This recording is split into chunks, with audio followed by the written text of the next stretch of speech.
పరలోకానికి తొలిమెట్టు. ప్రియులారా, ప్రపంచ వ్యాప్తంగా ప్రతి నిమిషానికి 110 మంది మరణిస్తున్నారు. వారి కోసం ఎందరో రోధిస్తున్నారు. వారిక తమకు లేరని, తిరిగి రారని, చనిపోయిన వారిని తలుచుకుంటూ మహారోదన చేస్తున్నారు. మరణించిన వారంతా ఎక్కడి నుండి వచ్చారో, ఏమైపోతారో రోధించే వారికి తెలుసా? కోట్ల సంవత్సరాల క్రితం తనకు అనేక మంది పిల్లలు కావాలని కోరుకుని వారి కొరకు సృష్టిని కలిగించిన కన్నతండ్రి నొద్దకు తిరిగి వెళ్లలేక మోసపోయి అపవాది కొరకు సిద్ధపరచబడిన నరకాగ్ని గుండానికి బలైపోతున్నారు. నీ కడుపున పుట్టిన 2 పిల్లల్లో ఒకరు నీ కళ్ళ ముందే అగ్నిలో పడి ఆహుతైపోతుంటే భరించగలవా?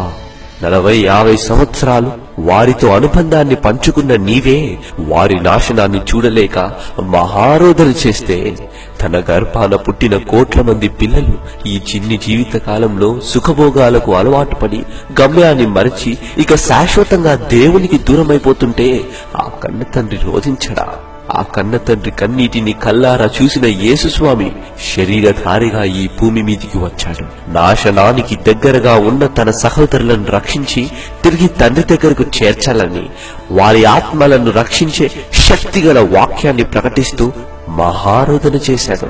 శరీరధారిగా బ్రతికిన దినాలలో తన కాలాన్ని, కష్టాన్ని, చివరికి తన ప్రాణాన్ని సైతం తన సహోదరుల కొరకు ధారపోశాడు. క్రైస్తవుడా, నీవు క్రీస్తును ధరించుకున్నావా? నీలో క్రీస్తు ఉన్నాడా? ఉంటే ఇన్ని ఆత్మలు నశించి నరకానికి వెళ్లిపోతుంటే నీకెలా సుఖంగా నిద్రపడుతుంది? నీతో బుట్టువులు నశించిపోతుంటే నీకు రోదన లేదా, రాదా? క్రైస్తవులందరూ బాప్తిస్మం పొందేశాం కదా, ఇక మాకు ఢోకా లేదు, ఎవరెలా పోతే మాకెందుకు, మేము మాత్రం పరలోకానికి వెళ్లిపోతాం అనుకునే భ్రమలో ఉన్నారు. బాప్తిస్మం పొందినంత మాత్రాన పరలోకం దక్కుతుందా? అలా అయితే యేసుస్వామి బాప్తిస్మం పొంది ఇంటికి తిరిగి వెళ్లిపోవాలి కదా.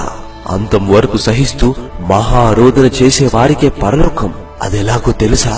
నీ కళ్ళ ముందే ప్రపంచ వ్యాప్తంగా నిమిషానికి 110, గంటకు 6600, రోజుకు 1,58,400, సంవత్సరానికి 5,78,16,000 ఆత్మలు నశించి నరకానికి జారిపోతున్నారు. క్రైస్తవుడా, సమయమనక అసమయమనక కష్టపడాలన్న సంగతి మరిచావా? ఆదివారం 1 గంట గుడికి పరిమితమైతే అదే ఆరాధన అనుకుంటున్నావా? నీకు బాధ్యత లేదా? తండ్రి బాధ అర్థం కాదా? యేసుక్రీస్తుకు నువ్వు ఏమవుతావని నీకోసం ఆయన ప్రాణం పెట్టాలి. నువ్వు ఏం చేశావని ఆయన నీకోసం రోధించాలి.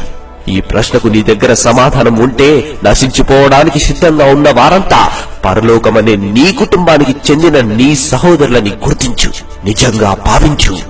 మరుక్షణం నీలో మహారోదన ప్రారంభమవుతుంది. యేసు మాట నీకు అర్థమవుతుంది. సోదరుడా, నేను నీకోసం ప్రాణం పెట్టేంతగా రోధించాను. నీవు నీ సహోదరుల నిమిత్తం ప్రాణం పెట్టబద్దుడవై ఉన్నావు. చనిపోయిన వారి కోసం రోధించే అజ్ఞానుల గుంపులో నీ ఉండగా పాతాళపుటంచున నిలబడి పడిపోవడానికి సిద్ధంగా ఉన్న వారి కొరకు నీవు చేసే మహారోదన నిన్ను పరలోకానికి నడిపించే తొలిమెట్టు అని ఎప్పటికీ మరువకు.